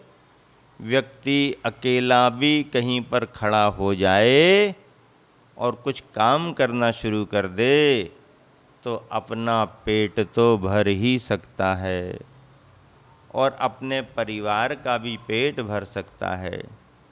इसलिए संकोच नहीं करना चाहिए। जो जैसा जिस समय धंधा पानी मिला, मेहनत करके पैसा कमाना चाहिए, न्याय नीति का ध्यान रखना चाहिए, मेहनत में कभी पीछे नहीं होना चाहिए। तो ऐसा उद्यमशील व्यक्ति, ऐसा मनोबल वाला व्यक्ति कभी दरिद्र नहीं रह सकता है। जप तो नास्ति पातकम, जो जाप में स्मरण में लगा है, पाठ कर रहा है, जाप कर रहा है, भाव न भा रहा है, तो उसको पाप लगेगा नहीं। क्योंकि पाप अशुभ चिंतन से आता है, खोटे चिंतन से आता है, दुर्ध्यान अपध्यान से आता है। और दुर्ध्यान से बचने का सबसे अच्छा तरीका है भगवान का स्मरण करो, नमोकार का जाप करो, भगवान की स्तुति करो, गुणगान करो, पूज्य परमेष्ठियों का गुणगान करो, गुरुओं की स्तुति करो। ऐसा करने से निरंतर शुभ स्मरण करने से पाप से बचा जा सकता है। मौनेन कलहो नास्ति, ज़्यादा बोलना, बड़बड़ बोलना, विवाद होते हैं, कलह होते हैं, शांति भंग होती है। और यदि मौन धारण कर लिया, कुछ समय के लिए शांत हो गए, सीमित बोलना शुरू कर दिया, कम बोलना शुरू कर दिया, तो कलह समाप्त होने लगते हैं, विवाद समाप्त होने लगते हैं। कई बार तो बात की बात में बात बढ़ जाती है। सूत न कपास जुलाहों में लठा लठी वाली बात यहीं से शुरू हुई है। ना कपास है, ना सूत है, और तर्क वितर्कों में लग लग करके जुलाहों में लड़ाई झगड़ा शुरू हो जाता है। जवाब देने से जवाब देने से जवाब देने से कई बार बात बढ़ जाती है, विवाद बढ़ जाते हैं। और जवाब देना बंद कर दें, सामने वाले की भी बात को थोड़ा महत्व दे दें, थोड़ा उनकी बात को भी सुनना शुरू कर दें, थोड़ा सा समझना शुरू कर दें, थोड़ा शांत रहना शुरू कर दें, जवाब ना दें, थोड़ा विनम्रता का परिचय देने लगें, तो बहुत सारे विवाद और कलह तो अपने आप ही शांत हो जाते हैं।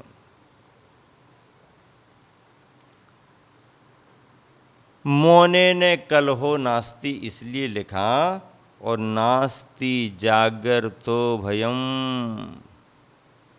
जो जागृत है, अहरनिश सावधान है, उसको किसी भी तरह का भय नहीं, डर नहीं। असावधान व्यक्ति के लिए डर लगता है, सावधान को भय नहीं। जागृत है, होशो हवास में है। जो होशो हवास में है उसको डर की कोई बात नहीं। डर तो उनको है जो चेतना शून्य है। डर तो उनको होगा जो घोड़ा बेच करके सोने की स्थिति में है। जो सावधान है, जागृत है, नास्ति जागरतो भयम, उसके लिए कोई डर नहीं। गुरुवर नीति में कह रहे हैं, निज धर्म हानौ, यदि अपने धर्म की हानि का प्रसंग यदि कहीं पर बन रहा हो, तो अपृष्टा अपि अमौनः वक्तव्यम। धर्म की हानि का प्रसंग बन रहा हो तो किसी के निवेदन के बगैर भी बोलना शुरू कर देना चाहिए। धर्म की हानि का प्रसंग है, व्यक्तिगत बात नहीं है, धर्म परंपरा की बात है। धर्म की परंपरा में धर्म के सिद्धांतों की हानि होने लगे तो कोई निवेदन ना भी करे तो भी कह देना चाहिए कि नहीं, यहां पर मैं कुछ कहना चाह रहा हूं, आपको अवश्य सुनना चाहिए, क्यों परंपरा की बात है। आचार्यों ने कहा है कि कभी कोई कहे भी कि बोलो बोलो और प्रसंग अनुकूल नहीं है, तो निवेदन करने के बाद भी अपन को बोलना नहीं, मौन रहना। और कहीं पर यदि धर्म की हानि होने का प्रसंग हो, सिद्धांत की कोई बात आ रही हो, सिद्धांत का लोप हो रहा हो, तो कोई निवेदन करे ना करे, वहां पर जोर दे करके अपनी बात को रखना चाहिए, समाज के बीच रखना चाहिए, आम आदमी के लिए उस बात को बतलाना चाहिए। और ऐसे संदर्भ मैंने गुरुवर के साथ संग में रहकर के कई बार देखे हैं। कभी कभी तो ढेर सारे निवेदन भी कर दिए जाएं तो आचार्य श्री के मुख से एक शब्द भी नहीं निकलता। सुन लेते हैं, मुस्कुरा देते हैं। लोग यही प्रतीक्षा करते हैं आचार्य श्री क्या बोलते हैं, क्या बोलते हैं, क्या बोलते हैं। बड़े बड़े पंडित भी कभी कभी गुरुवर को बुलवाते बुलवाते थक जाते तो भी गुरुवर नहीं बोलते। नहीं बोलने में ही सब कुछ बोलना उनका हो जाता है। इसलिए आचार्य श्री यदि बोलने की अनुकूलता नहीं है तो मौन धारण ही सबसे अच्छा। और कभी कभी कोई निवेदन ना भी करे और ऐसा अवसर आ गया कि इस समय बोलना बहुत जरूरी है, तो गुरुवर के उस स्वरूप को भी हमने देखा है। समंत भद्र और अकलंक याद आने लगते हैं। आचार्य श्री जब निर्भीकता से सिद्धांतों का प्रतिपादन करते हैं तो कुंद कुंद और समंत भद्र याद आने लगते हैं। सन 1986 लास्ट फरवरी और मार्च का पहला सप्ताह 1-2 तारीख में जब गुरुवर आचार्य श्री के सानिध्य में जिला सागर मध्य प्रदेश के केसली में पंच कल्याणक हुए थे। सोनगढ़ी विचारधारा और टोडरमल स्मारक के ढेर सारे विद्वानों का जमावड़ा जब उस केसली के पंच कल्याणक में लगा हुआ था, तब आचार्य श्री के प्रवचनों की प्रस्तुति में बोलने वाले तो आचार्य विद्यासागर जी थे, लेकिन लगता ऐसा था कि आचार्य विद्यासागर जी के अंदर से आचार्य कुंद कुंद महाराज बोल रहे हों, आचार्य समंत भद्र महाराज बोल रहे हों, आचार्य अकलंक महाराज, पूज्य पाद स्वामी उमा स्वामी महाराज बोल रहे हों। ऐसा व्यक्तित्व आचार्य श्री का जनमानस पर प्रभाव डालने वाला रहा है। प्रत्यक्षदर्शी रहे हम लोग, तो चरणों में बैठ कर के ये सब अवसर देखने को मिले, सुनने को मिले, किस तरीके से सैद्धांतिक प्रस्तुतियां होती हैं। और आचार्य श्री हमेशा संग में, अभी भी कहते हैं, पहले कहा करते थे कि जहाँ पर असंयम का समर्थन हो वहाँ पर अपन को मौन रहना चाहिए। कोई बुलवाना भी चाहे तो नहीं बोलना। और जहाँ पर धर्म की क्रियाओं का लोप हो रहा हो, जहाँ पर हमें सत्य और सिद्धांतों को समाज के सामने रखना हो, तो उस समय चुप बैठना ठीक नहीं है। धर्म की रक्षा के लिए उस समय गर्जना करना जरूरी है। आचार्य शुभचंद्र महाराज ने ज्ञानार्णव में इसलिए लिखा कि धर्म नासे क्रिया ध्वंसे सुसिद्धांतार्थ विप्लवे। धर्म नासे क्रिया ध्वंसे सुसिद्धांतार्थ विप्लवे अपृष्टैरवि वक्तव्यम तत्स्वरूपम प्रकाशेत।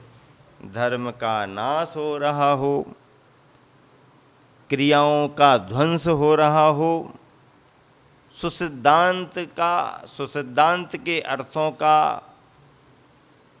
विप्लव हो रहा हो, ऐसे समय में कोई निवेदन ना भी करे तो भी उसके स्वरूप का, सत्य का प्रकाशन करने के लिए बोलना चाहिए। बहुत बड़ी बात है।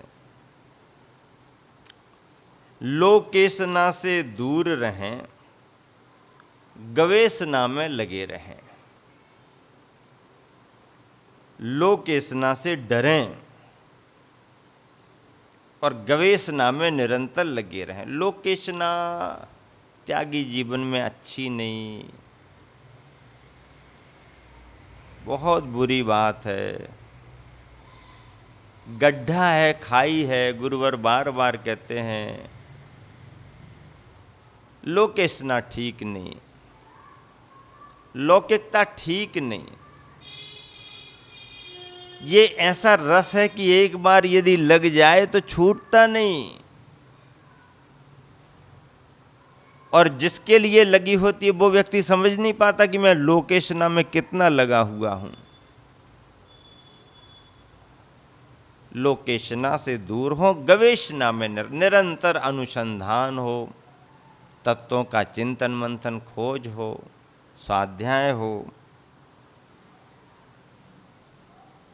दुखोपसर्गेषु विविक्त धर्मई अधर्मी जनों के द्वारा उपसर्ग यदि किए जाएं तो अभीताः, दुर्जन दुष्ट अधार्मिक लोग यदि किसी प्रकार के उपसर्ग करें तो उसमें निर्भीक और निडर रहने की जरूरत है, घबराने की जरूरत नहीं है। ऐसे योगी मया अंचते, ऐसे योगी मेरे द्वारा पूजे जाते हैं। मैं ऐसे योगियों की पूजा करता हूँ जो चर्या से गाय के समान पाप कार्यों में मौन, निज धर्म की हानि में बिना पूछे ही सत्य सिद्धांत का प्रतिपादन करने वाले, लौकिक ख्यातियों से हमेशा भयभीत रहने वाले, दूर रहने वाले और अधार्मिक मनुष्यों के द्वारा किए जाने वाले उपसर्गों में दृढ़ चित्त निर्भीक जो रहते हैं, ऐसे योगी मेरे द्वारा पूज्य हैं। गुरुवर ने पद्यानुवाद किया है, जिसकी चर्या गौसम होती, जिसकी चर्या गौसम होती, पापकारी में मौन रहा, बिन पूछे निर्भीक बोलता, धर्मकारी हो गौन रहा, गवेषणा में डूब रहा है, लोकेशन से भीत रहा, दुर्जन द्वारा दिए गए दुख उपसर्गों को जीत रहा, दुर्जन द्वारा दिए गए दुख उपसर्गों को जीत रहा। एक नीति और, परोपकारी तरुवन निरीह, तथोद्यमी यो रविचंद्रशीलः, सिंहोस्तिवृत्या नीलवद विसंगो, योगेन मेरु क्षमयाधरास्ति। कितनी अच्छी नीति है। परोपकारी तरुवन निरीहा तथा उद्यमी जो रविचंद्रशीलः, सिंहोस्तिवृत्या अनिलवद विसंगो, योगेन मेरु क्षमया धरास्ति। परोपकारी होकर भी वृक्ष के समान प्रति उपकार की इच्छा से रहित है। सबके प्रति सब कुछ किया, अच्छा अच्छा किया, परोपकार बहुत किए, लेकिन उसके बाद बदले में कुछ पाने की भावना नहीं। तरुवन निरीहा, वृक्ष के समान निरीह। गर्मी के दिनों में छायादार वृक्षों ने छाया दे दी, पथिक प्रसन्न हो गए, आराम मिल गया। गर्मी के दिनों में ठंडी ठंडी हवा दे दी, नीम के वृक्षों ने अच्छा ऑक्सीजन दे दिया, पर्यावरण शुद्ध हो गया। और फलदार वृक्षों ने मीठे मीठे फल प्रदान कर दिए। आम्र के वृक्षों ने रसाल मीठे मीठे आम प्रदान कर दिए, विभिन्न प्रकार के फलों को दिया वृक्षों ने। लेकिन इतना सब देने के बाद उन्होंने तुमसे क्या मांगा? क्या मांगा? उन्होंने तुम्हारे से कुछ नहीं मांगा। नदी ने पानी दिया, क्या मांगा? कुछ नहीं मांगा। वृक्ष ने छाया दी, हवा दी, फल दिए, क्या मांगा? कुछ नहीं मांगा। औषधियाँ दी, जड़ी बूटियाँ दी, सब दिया। वनस्पति ने, पेड़ पौधों ने सब दिया, पर प्रति उपकार में क्या मांगा? कुछ नहीं मांगा। साधु भी ऐसा ही सबके प्रति उपकार करते हुए भी निरीहा, निष्प्रह होता है। और उद्यमी कैसा होता है? रवि चंद्रशीलः, जैसा रवि का स्वभाव है, चंद्रमा का स्वभाव है, रवि का स्वभाव है, चंद्रमा का स्वभाव है, तो ऐसा साधु का भी जीवन है। रवि ने, चंद्रमा ने कभी छुट्टी ली क्या? रवि आने पर रविवार के दिन सब छुट्टियां मना रहे हैं, क्या रविवार ने कभी रविवार मनाया? बोलो, रविवार ने कभी रविवार मनाया क्या? रविवार एक दिन भी यदि रविवार मना ले तो तुम लोगों के जीवन में हाहाकार मच जाए। चंद्रमा ने, सूरज ने निरंतर गति की, कभी विश्राम कभी आराम नहीं किया, सतत उद्यम कर रहे हैं। इन दिनों में एक चर्चा सुनने को और मिली। क्या मिली? प्राइम मिनिस्टर जो नरेंद्र मोदी हुए, लोग बताते हैं उन्होंने अपने 5 साल के कार्यकाल में एक दिन की भी छुट्टी नहीं ली, एक दिन की भी छुट्टी नहीं ली। बड़ी बात है भाई हैं? छोटे छोटे आदमी छुट्टियां ले लेते हैं।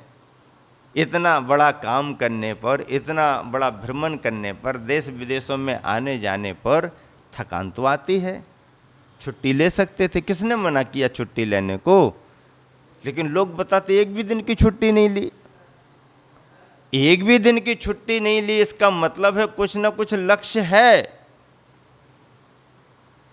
मेहनत यानी मेहनत, चलना यानी चलना, करना यानी करना। चरे वेती चरे वेती चरे वेती चरे वेती, करो करो करो करो करो, करने का जीवन है। करने वाले का यश होता है, करने वाले का नाम होता है, करने वाले को लोग करने के लिए अवसर देते हैं। बहुत बड़ी बात है। एक दिन की भी छुट्टी नहीं, छुट्टी ले सकते थे लेकिन ली नहीं। सूरज चंद्रमा ने छुट्टी कब ली? कभी नहीं ली। ऐसे ही संत साधक भी सतत उद्यमशील होते हैं। उनकी चर्या में, उनके नियमों में कभी कोई अवकाश का दिन नहीं होता। एक बार ऐसा हुआ, लंबा बिहार हो गया, गर्मी का मौसम बहुत था, शरीर पर थकान आ रही थी, संपूर्ण संघ को थकान थी, आचार्य श्री स्वयं थके हुए थे और आहारचर्या भी हुई नहीं हुई। आहार करने के बाद बैठे थे, थकान चेहरे पर दिख रही थी, मौसम का प्रकोप था। संगस्थ साधु 12 बजे के आसपास इरियापत के बाद आचार्य श्री के पास बैठे। आचार्य श्री, थकान बहुत है, आपको बहुत थकान लग रही है। आचार्य श्री, फिर ऐसा करो, भैया वृत्ति करा लो, थोड़ा आराम कर लो, ऐसा करो वैसा करो। आचार्य श्री ने चर्चाएं सब कर लीं और सभी की सब बातें भी सुन लीं और फिर एकदम खड़े होकर के कहते हैं, चलो चर्चाएं हो गईं, अब तो बस सामायिक को प्रारंभ किया जाए, सामायिक शुरू कर दी जाए। सब महाराज जी एक दूसरे को देखने लगे। भैया आचार्य श्री का मामला तो अलग ही है, अपन हो तो यहाँ वहाँ जाकर के कुछ भी कर लो। आचार्य श्री तो क्या निर्णय लिया आचार्य श्री ने, चलो चलो अब सामायिक करते हैं, और आवर्त करके पद्मासन लगा करके सामायिक में बैठ गए। गजब की बात है। आराम आराम आराम कहाँ? साधु जीवन में आराम कहाँ? जहाँ आराम है वहाँ पर साधु जीवन नहीं, और जहाँ पर साधु जीवन है वहाँ पर आराम को गुंजाइश नहीं।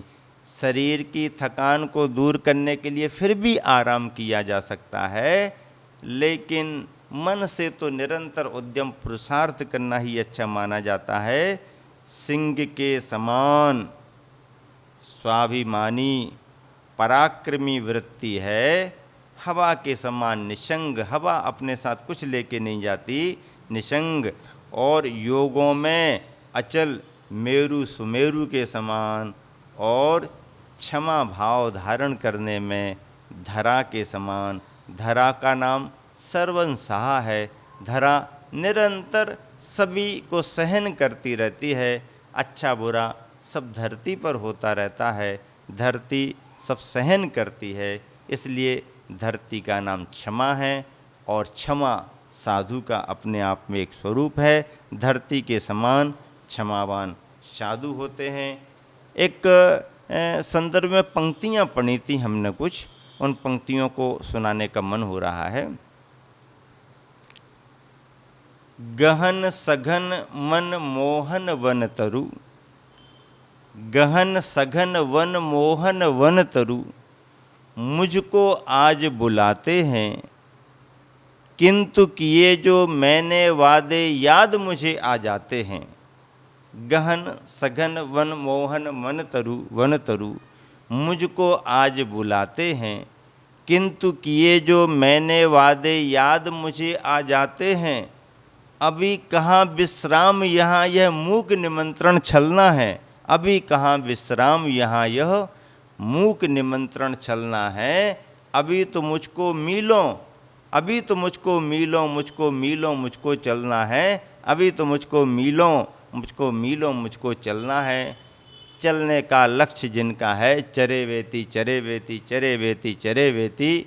चलते चलो चलते चलो चलते चलो चलते चलो चलाते चलो चलते चलो चलाते चलो चलते चलो चलाते चलो। गुरुवर का एक ही सूत्र है, स्वयं चल रहे हैं और जो चलना चाहते हैं उनको भी चला रहे हैं। स्वयं चल रहे हैं, सबको चला रहे हैं, स्वयं आगे बढ़ रहे हैं, सबको आगे बढ़ा रहे हैं।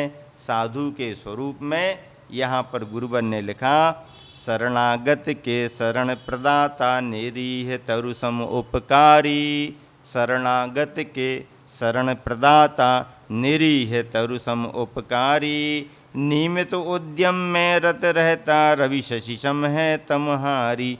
सिंह वृत्ति का धारक भी है, संग रहित है हवा समा। सिंह वृत्ति का धारक भी है, संग रहित है हवा समा। योगों में तो अचल मेरु है, धरा बना है धार क्षमा। धरा बना है धार क्षमा। तरु के समान निष्प्रह, नियमित उद्यमशील रवि शशि के समान। सिंह वृत्ति को धारण करने के रूप में पराक्रमी, पराक्रम सिंह वृत्ति का स्वभाव। संग रहित हवा के समान, योगों में अचल सुमेरु पर्वत के समान। और क्षमा धारण करने में, समता धारण करने में पृथ्वी के समान, पृथ्वी के समान निरंतर जो बने रहते हैं वो पूज्यनीय साधु जगत से पूज्य होते हैं। हम ऐसे योगियों की, साधुओं की, साधकों की निरंतर पूजा करते हैं। धरती माँ क्षमा के लिए जानी जाती है। साधु का जीवन भी धरती के समान ही है, स्वावलंबी हैं, निष्प्रही हैं, निष्प्रह वृत्ति वाले हैं और निरंतर पुरुषार्थशील, उद्यमशील हैं। सतत श्रम करने के कारण ही उन्हें श्रमण कहा जाता है।